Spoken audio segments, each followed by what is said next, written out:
Remove carcinogens and get your gear compliant clean with Unimac laundry equipment. Find it at alliancelaundry.com/fire.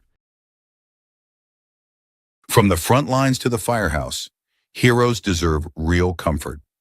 Firehousefurniture.com designs seating built tough for firefighters by people who understand the job.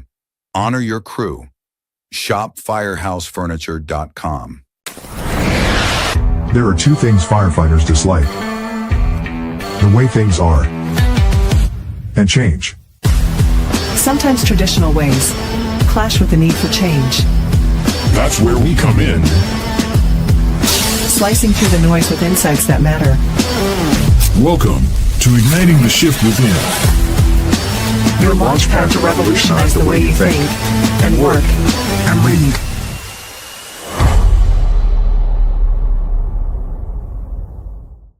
Welcome to another episode of Igniting the Shift Within. I'm David Dachinger, and today we're speaking with Dr. Angela Mazza from the Metabolic Center for Wellness. If you think firefighters are just battling structure fires, think again. We're also dealing with relentless stress and its sneaky sidekick, cortisol. We're uncovering how this constant pressure, along with occupational exposure to toxins, affects our bodies and minds. So we'll break down how late night calls impact recovery, sleep, and energy, and what can be done to get back on track. Plus, we can't ignore the toxic realities firefighters face daily, like PFAS chemicals and the products of synthetic combustion. So how does this exposure throw hormones, especially testosterone, for a loop? We'll arm you with practical strategies to help first responders detox and lower stress. And we may also get time to talk about the shifting culture around self-care to reduce stigma on taking care of yourself. Dr. Mazza will share 3 tactical takeaways to enhance your health, performance, and leadership. So a little bio on Dr. Mazza. She's triple board certified in endocrinology, diabetes and metabolism, and internal medicine and anti-aging and regenerative medicine. And with a strong research background in endocrinology, she has acted as principal investigator on various large-scale diabetes therapy and device trials. In addition to her podcast, Thyroid Talk with Dr. Angela Mazza, she's also the author of Thyroid Talk, an integrative guide to thyroid health. As the founder of the Metabolic Center for Wellness in Oviedo, Florida, Dr. Mazza dedicates much of her time to treating patients with autoimmune thyroid disease, thyroid nodules, and thyroid cancer. Dr. Mazza is passionate about helping her patients achieve both metabolic and hormonal balance. Dr. Mazza, I'm so happy to have you here today. Oh, thanks so much for having me, Dave. So let's dive in. We have so much to cover, and I can't wait to talk about it with you. So you've got a practice in Oviedo. It's not that far down the road from our studio here in Jacksonville. What got you? What got you started in helping a specialized population like firefighters who are known to experience high levels of stress and certainly occupational toxic exposure? Well, that's a great question because here at our clinic, we care for persons with all types of hormone issues. And specifically, I deal with a lot of thyroid, and thyroid ultrasound is kind of one of my specialties here in the practice. I take care of thyroid nodules, thyroid cancer.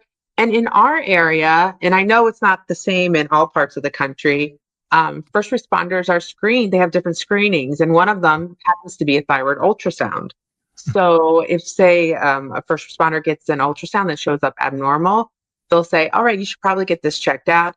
And that's how I started seeing a lot more firefighters and first responders, because of abnormalities that popped up on screening tests, which is great. I'm like all for screening, because the earlier we can check things, the better, because it's easier to treat. But then as I was taking care of these same persons, they had other concerns about hormones. So hormones affect every single part of our body. I always talk about thyroid. So that controls metabolism, which is the countless enzyme reactions that are going on all the time. But other hormones, like you mentioned testosterone, it affects our insulin levels. It affects just our cortisol. Cortisol is a huge one. We need cortisol to live. So that's kind of how I got into caring more and more for first responders. Oh, amazing. And as you kind of alluded to, I think first responders are constantly barraged by different hormonal for sure. balances or imbalances or kind of dumps of stuff like cortisol when you're in a stressful situation. And sometimes I've heard that we don't really regulate back to, where we should be, that the cortisol can kind of be present for long periods of time when it's not really serving its intended purpose. So Exactly. what do we need to know about that? So I talk about cortisol all the time because you can't really talk about hormones without thinking about cortisol, because cortisol is our most important hormone. In the hierarchy of hormones in our body, cortisol is like the very top, because our body prioritizes keeping cortisol to where it needs to be, because cortisol is our stress hormone. It helps us get past and through stressful events. So we're wired the same way we have been for forever. So, if we are under attack, our cortisol goes up to mobilize resources to our vital organs, like to our brain, to our heart, to our kidneys, so that we can get through that stressful event. We kind of get past it. Mm-hmm. But in the past, when we were wired, that was really, really functional, because we either got past that stressful event, that attack, or being chased by a bear, or whatever Right. it is, but we didn't get past it. So either way, the stressful event ended. So unfortunately, in the society we live in, especially with first responders, we're exposed to levels of stress that aren't short-lived. So when I explain it to my patients, I'm like, cortisol isn't bad. It's very important. It's the most important hormone, but there's good stress and there's bad stress. So, good stress is usually short-lived. So even if it's a bad experience and it's a short stress, that's okay. Bad stresses tend to be the ongoing stresses. Those are like,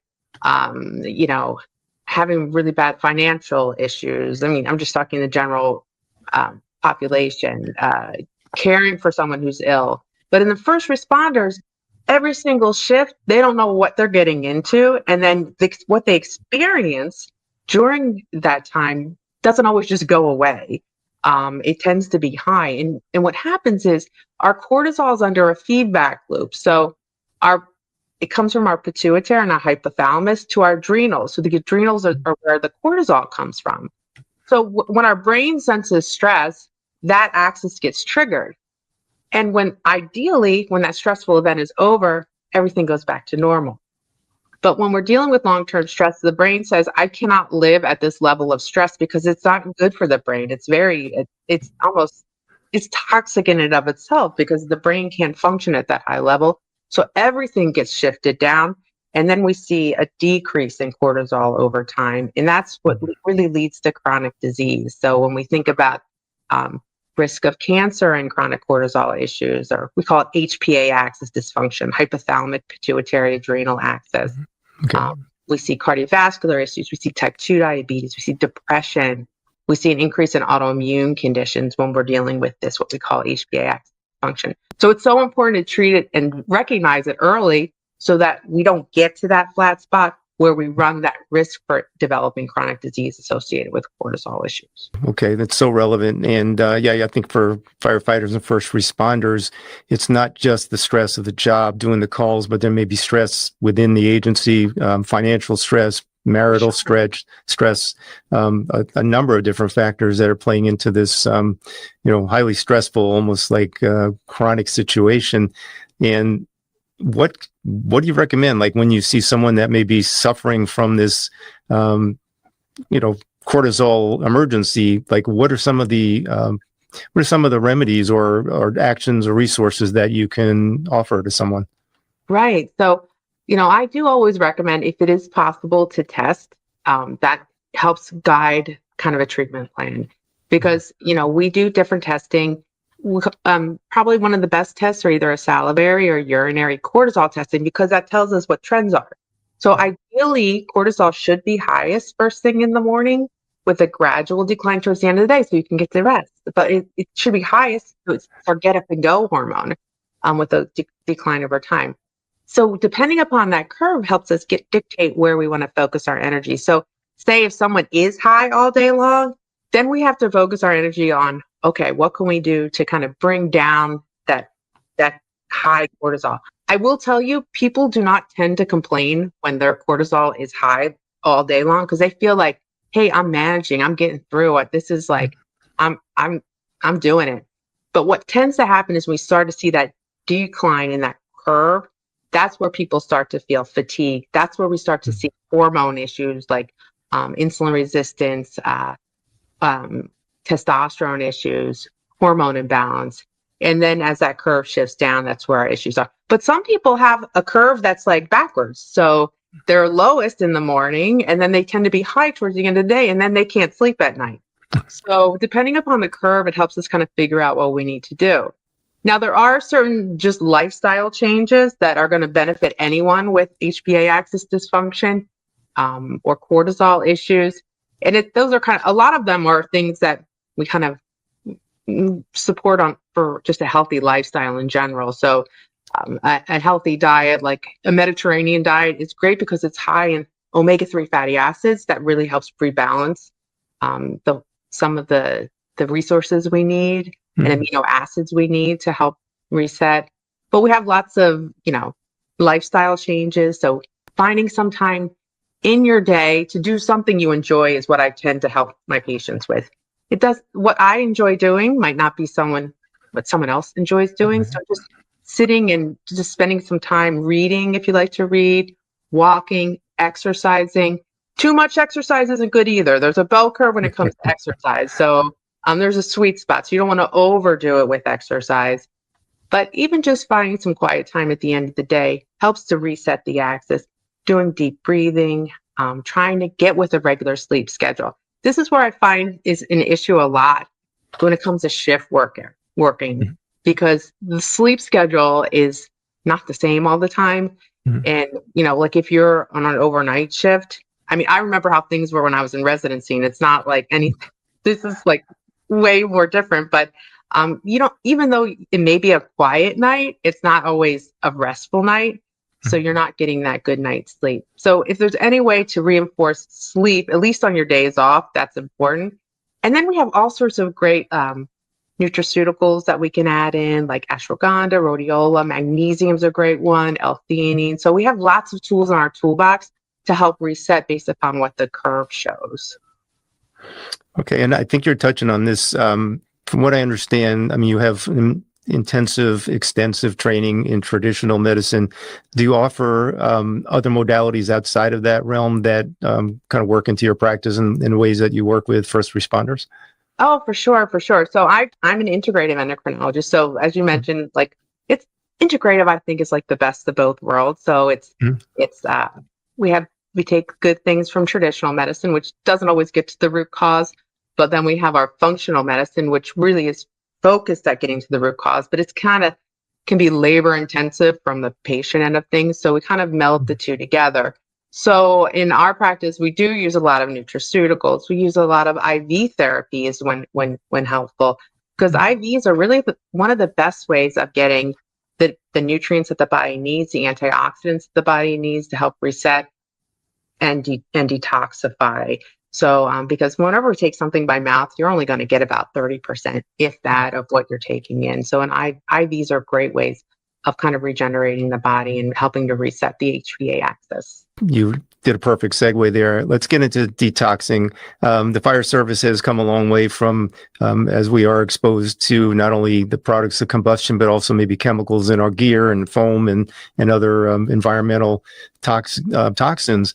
Have we gotten better about doing some detoxing in terms of showering, in terms of, changing our gear out, washing the gear, but is there more we can be doing, and what do you recommend we should be doing to have a more thorough detoxification? Well, I mean, we kind of think about detox on a regular basis versus, if there's an extreme exposure. So on a regular basis, and I talk about detox with all my patients because honestly, if you think about it, we're exposed to like over 80,000 chemicals in a given day, and only a portion of them, maybe a small fraction, have ever been tested. So preparing our body to handle what we encounter is so essential for anyone, let alone first responders are you're exposed to unique challenges. So we have to kind of up the ante a little bit. So, things I recommend on a regular basis, it may even sound just kind of redundant, is, staying hydrated. So when you stay hydrated, it's what is it? Dilution is the solution to pollution. The more you hydrate, the more you're going to help your body flush out through our kidneys, our lymph system. And remember, I think we tend to think that liver is what is the main source of detoxification, but it's not. It's our skin, it's our kidneys, it's our lymph system, it's our gut. So staying regular, having regular bowel movements is essential because we're detoxifying through our gut too. So making sure our gut's on track. Sweating on a regular basis. So if we sweat on a regular basis, that's just kind of a good thing. Here in Florida, we tend to sweat a little bit more than other places, but sweating is important, whether it's through exercise or sauna. Sweating is essential. So those are kind of things to start out with. But then we have our antioxidants that are super essential because whenever we're exposed to some sort of toxin or even stress, we burn through our antioxidants. So we don't hold on to them very long. And if we don't replace them, then we're essentially at a loss when we do encounter a toxin. So you don't have to take supplements for everything. You can get a diet that's rich in called sulforaphanes. So sulforaphanes come from like broccoli and Brussels sprouts. Those are great sources that help us detoxify on a regular basis. But when we do need more antioxidants, that's when we go to like glutathione, NAC. These are things that I recommend on a regular basis. That really just helps those are two of our body's major antioxidants. But we also have to replace and support phase 2 detoxification, and that's going to come down to our gut too. So there's lots of different levels. But those are kind of on a regular basis. When we get to more of an extreme exposure, that's where not only doing those things, but the IVs really come into play. So IVs are a great way of kind of making sure and ensuring that we do have the antioxidant reserves that we need. Well, I wish I had known about that when I was still on the job, because there are times when you go to a fire, it could be a car fire. For whatever reason, we're just breathing in some stuff that we don't mean to breathe in. We should be wearing our air packs. We forget to put on the mask. And I know I felt intense headaches, like, hours afterwards, and even to the point where I couldn't sleep because I just felt the effects of these chemicals. So knowing that there's ways that we can give our body a little bit of a boost in detoxifying from these, chemicals that really don't need to be inside of us. It's so empowering to know that's out there. Right. And that's the key, knowing that there's something that you can do. But that's why it's so important that you're spreading this information. So. Great. Let's segue into the big T. So firefighters have been shown to have an increased risk of low testosterone. Some of that may be related to the stress, the environment, physical demands of the job, and obviously as we age, that has a factor. So is there a way to balance that or increase it naturally? Oh, okay. This is a great question. So I take care of lots of men with testosterone issues, and the most common cause, and getting back to the feedback loop, is we see decrease of the releasing hormones from our pituitary to increase testosterone. And testosterone is important for women too. I don't want to dismiss that. But testosterone in general is really important. We tend to think in terms of libido, which it is, but it's also important for focused motivation. We have studies that show that testosterone is essential for maintaining muscle mass, blood glucose levels, cardiovascular benefits. Now, as far as, we want to test always first, because I don't recommend guessing. So testing is always the first step. Now, it depends upon as far as are there natural ways to increase testosterone versus prescription? It kind of depends upon pattern. So everything in this pathway that involves testosterone is a pathway. So testosterone, actually, when we're under a lot of stress, can be affected one of two ways. It can decrease the release from the releasing hormone, GnRH, we call it, from the pituitary, or it actually can convert testosterone over to estrogen. So estradiol is kind of the main form.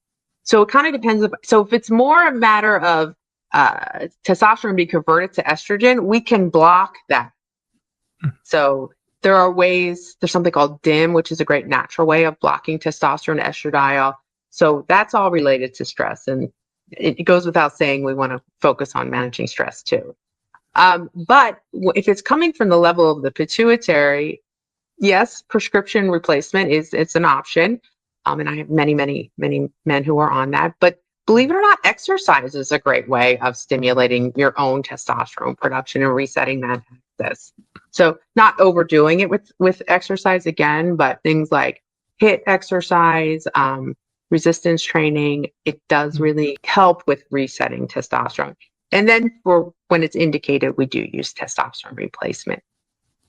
So we touched on this earlier, but let's go a little deeper, and that's the PFAS exposure that we're hearing so much about, elevated levels of forever chemicals that are in our bloodstream, and they're showing increased risk for different kinds of cancers. So I know you've done some, I don't know if it's research or reporting on this. What can you share with us that would help firefighters understand the exposure piece of it, and also what can be done about mitigating that exposure? Great. That's a great question. And I don't know that there's a 100% answer to it, but these forever chemicals, they hang around our body, and they're forever. I mean, because they're designed to be forever because the product that they're made for, but they do hang around our body, and from an endocrinology standpoint, they wreak real havoc with our hormones because they fall into what we call endocrine disrupting chemicals. So endocrine disrupting chemicals either can mimic hormones or they can block receptors. So hormones have to be able to get to the receptor to work, or they just offset the whole pathway that's involved. So things that we might see, testosterone problems that are related to PFAS. We might have just symptoms like fatigue, brain fog. Brain fog's a huge one. I mean, and brain fog can be impacted by so many other things.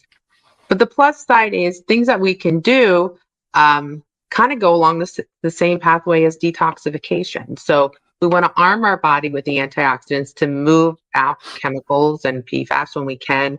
We want to use all the levels of detoxification, not just liver. So sauna is a great way.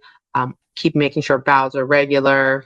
Hydration. So the same elements still apply for these forever chemicals, but they can cause more of a problem long term with hormones. So that's why whenever I see hormone issues, I start thinking chemicals as well, or EDCs, we call them endocrine disrupting chemicals in anyone, because we actually have great testing now that can test for them.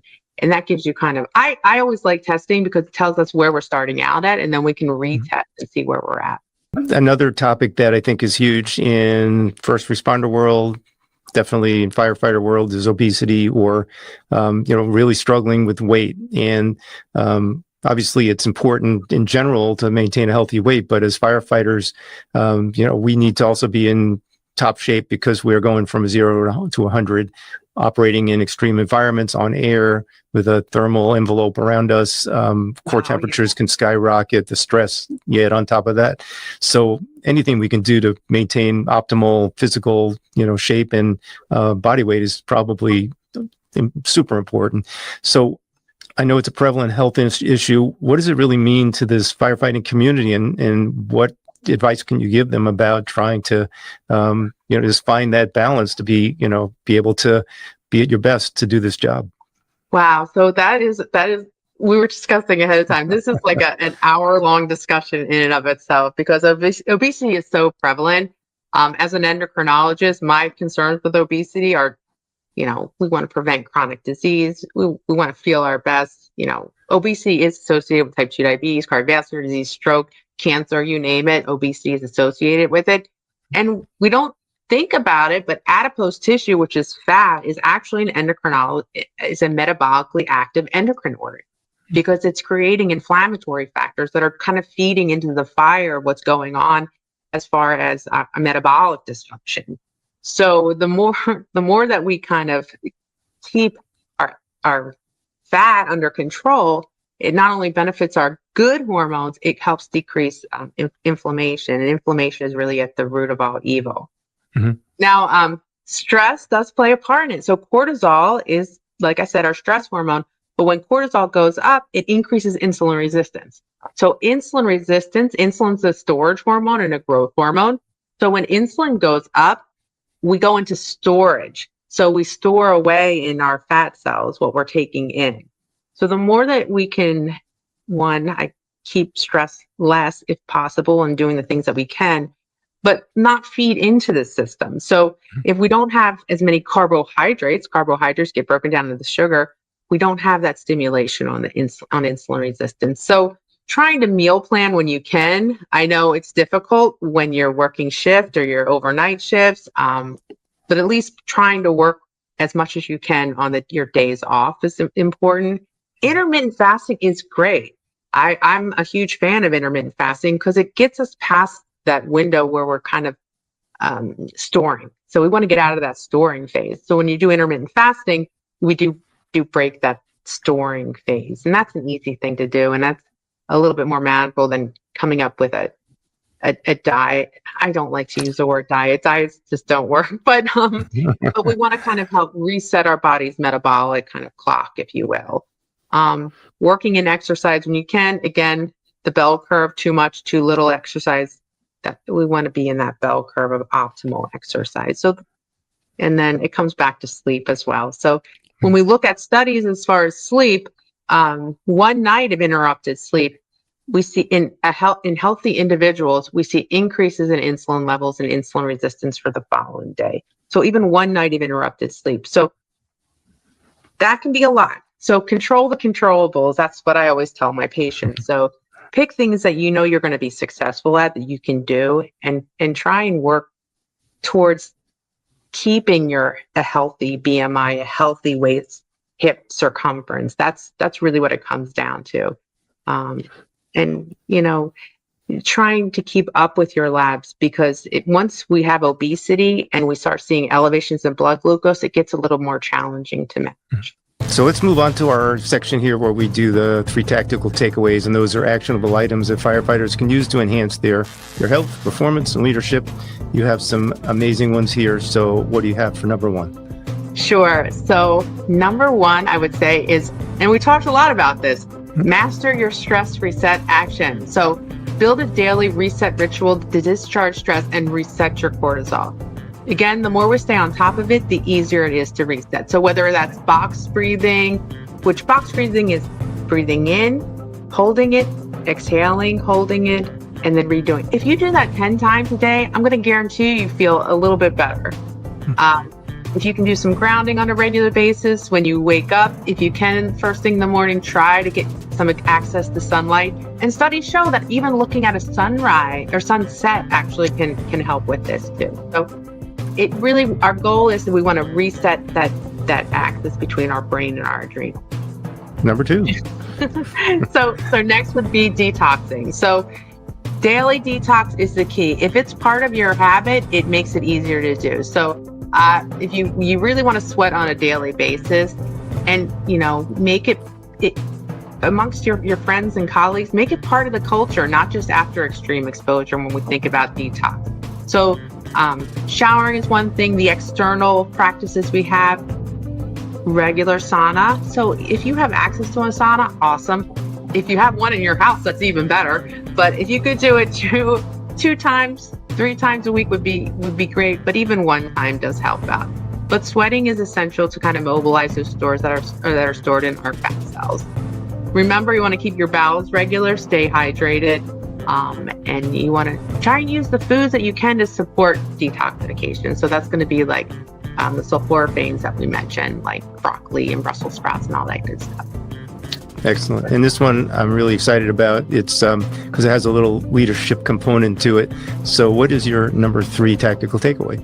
So number 3 would be lead by modeling recovery action. So I know this sounds, like, shouldn't this be implied? But it's really important. So make it normal talking about getting enough sleep. Are you staying hydrated? Are you recovering the way you should? And you recovering the same way you talk about your training. So that's just as important. Remember, sleep is just as important as exercise. So kind of talk about it with your colleagues and make it part of the norm and part of the culture. These are really helpful and practical. So we nailed it on that. please share with us where people can find you, your book, your podcast, and anything you want to share that you're up to, any ongoing projects. Oh, sure. Yeah. So, well, my book is Thyroid Talk, an integrative guide to an integrative endocrinologist guide to optimal thyroid health. It's a mouthful. I also have podcasts on most of your podcast channels as well as YouTube. It's called Thyroid Talk with Dr. Angela Mazza. We talk about thyroid, but we talk a lot about hormones and things that impact us on a daily basis. Have a YouTube channel, and I'm on Facebook, Instagram, and Website? yeah. And we have a website, yes. My practice is Metabolic Center for Wellness. It's at metaboliccenterforwellness.com. Well, thank you so much. This was, we got a lot in a short amount of time. I know there's a lot more we could unpack, but I think just sharing this information as a way of opening the conversation is so important. And so I thank you for being here and doing what you do to support our community. Oh, and thank you for spreading such important information that it goes miles for helping people in the future. Thank you all for watching Igniting the Shift Within. Join us next time to hear more of the game changers who are shaping our profession. Check out our website, podpage.com/igniting, and make sure to like and follow Firefighter Nation on YouTube, Facebook, Apple Podcasts, Spotify, and their website, firefighternation.com. Till the next time, stay safe, stay connected, keep igniting the shift within. There are two things firefighters dislike: the way things are, and change. Sometimes traditional ways clash with the need for change. That's where we come in. Slicing through the noise with insights that matter. Welcome to Igniting the Shift Within. Your launch pad to revolutionize the way you think and work and lead.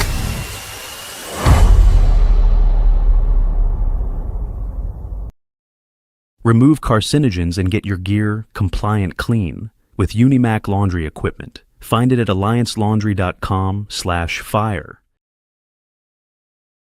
From the front lines to the firehouse, heroes deserve real comfort. Firehousefurniture.com designs seating built tough for firefighters by people who understand the job. Honor your crew. Shop Firehouse.